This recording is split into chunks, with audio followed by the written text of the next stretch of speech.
क्या इन्हें बिहार की राजनीति की चिंता है? क्या इन्हें बिहार के नेताओं, बिहार के जनताओं की चिंता है? यादव भाई, आप जागो और अपनी महत्व को समझो। आप जन सुराज से जुड़ो, आपका कल्याण होगा। कहते हैं कि हम अपर कास्ट के नेता हैं, भूमिहार के नेता हैं, लेकिन जब टिकट देने की बारी आई तो उन्होंने अपने बेटे को टिकट दिलवा दिया।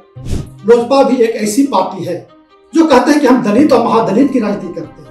तो क्या लोजपा में सिर्फ यही 4-5 लोग दलित हैं? क्या यही बिहार की राजनीति करना चाहते हैं? अब आप सोचो दलित भाइयों, महादलित भाइयों, कि आपके साथ क्या हो रहा है। और जन स्वराज पार्टी के साथ हम जुड़े और ऐसे नेताओं को सबक सिखाने का काम करें जो नाम तो लेते हैं दलितों का, बात करते हैं दलितों का, लेकिन जब हक की बारी आती है तो सिर्फ उन्हें अपना परिवारवाद, अपना भतीजावाद, अपना भाईवाद याद आता है। नमस्कार दोस्तों, आप देख रहे हैं बिहार की बात एडवोकेट संजय के साथ। मैं पटना हाईकोर्ट में अधिवक्ता हूं और आज के डेट में जन सुराज पार्टी से जुड़ा हूं। इसके पहले मैं कांग्रेस पार्टी में था और मैं वहां RTI, राइट टू इंफॉर्मेशन या कहें सूचना का अधिकार विभाग का प्रदेश अध्यक्ष था। उसके अलावे मैं SC/ST डिपार्टमेंट का स्टेट कोऑर्डिनेटर था। परंतु वहां की राजनीति जो बोलते हैं राहुल गांधी जी या सोनिया गांधी जी या बिहार के अध्यक्ष श्री अखिलेश सिंह जी कि बिहार पार्टी में, कांग्रेस पार्टी में लोकतंत्र है। सच यह है कि पार्टी में किसी भी प्रकार का लोकतंत्र है ही नहीं। सिर्फ वहां जनता को, कार्यकर्ता को गुमराह किया जाता है। कार्यकर्ता को लोग झोला ढोने के लिए विवश करते हैं और उनसे कहते हैं कि तुम झोला ढो, बाकी जब टिकट की बात आती है तो अपने बच्चे, अपने परिवार, अपने भाई याद आते हैं।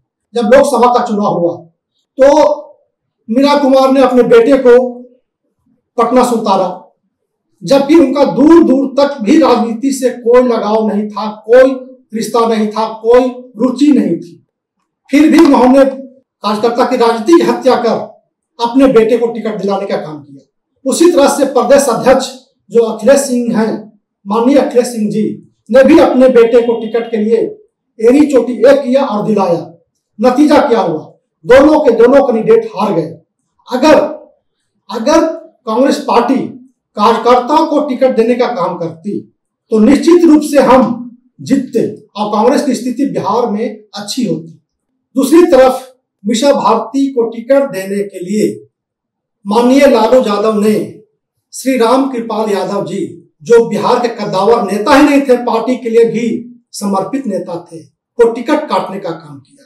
क्या इन्हें बिहार की राजनीति की चिंता है? क्या इन्हें बिहार के नेताओं, बिहार के जनताओं की चिंता है? बिल्कुल नहीं। इन्हें सिर्फ परिवारवाद नजर आता है और जनता को गुमराह करने के लिए कहते हैं कि हम जनता के नेता हैं। जबकि जनता के नेता कैसे हो गए? पूछिए, क्या यादव में तेजस्वी यादव, तेज प्रताप यादव, मीसा भारती और अभी जो स्विट्जरलैंड में या कहा रहती थी उनकी बेटी, उनको टिकट देने का काम किया? क्या बिहार में यादव और कोई नहीं मिला?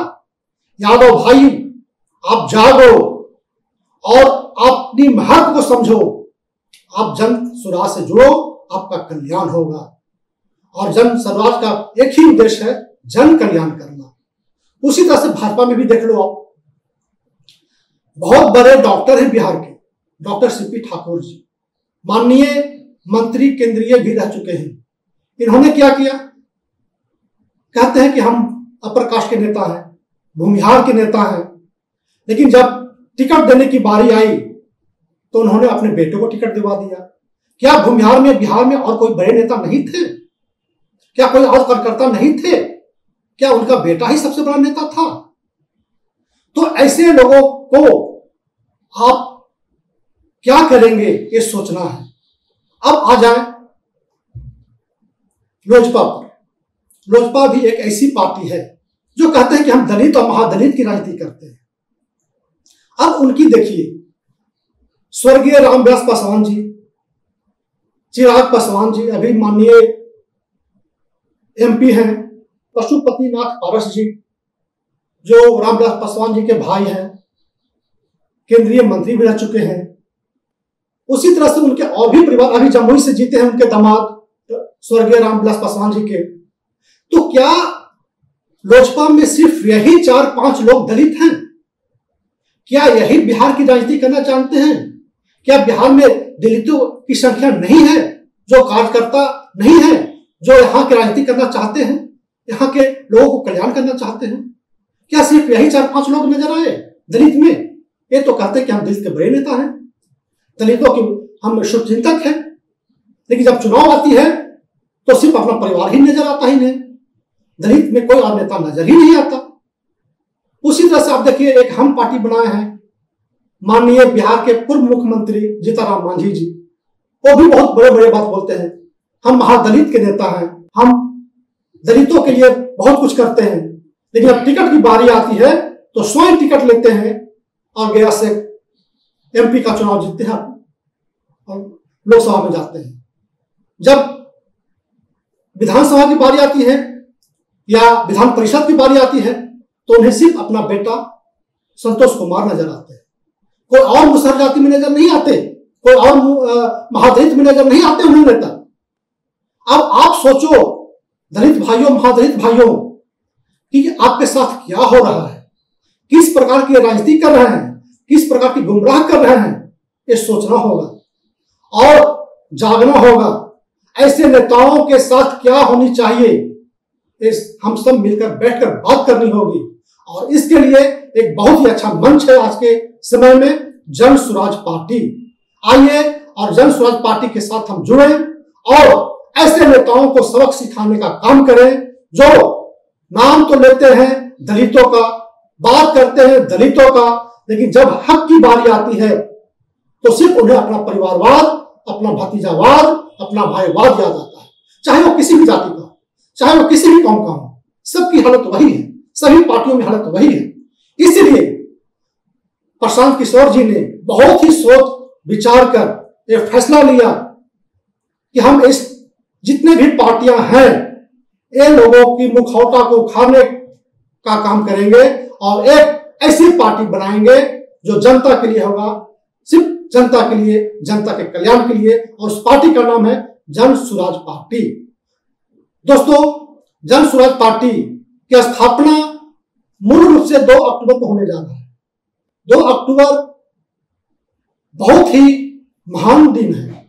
उसी दिन हमारे राष्ट्रपिता महात्मा गांधी का जन्म हुआ था और उसी जन्म दिवस के अवसर पर प्रशांत किशोर जी जन स्वराज पार्टी की स्थापना करने जा रहे हैं। आइए मिलिए और मिलकर हम लोग जन स्वराज पार्टी को आगे बढ़ाएं और दिखा दें कि ये सारी जितने भी पार्टियां हैं, चाहे वो कांग्रेस हो, भाजपा हो, जदयू हो, लोजपा हो, हम हो, इन सारे पार्टियां सिर्फ भाईवाद, भतीजावाद करते हैं और सिर्फ जनता को गुमराह करने का काम करते हैं, कभी जनता की भलाई की बात नहीं करते। आइए जन स्वराज पार्टी के साथ जुड़िए और हम सब मिलकर बिहार के विकास में योगदान दें। जय हिंद, जय भारत।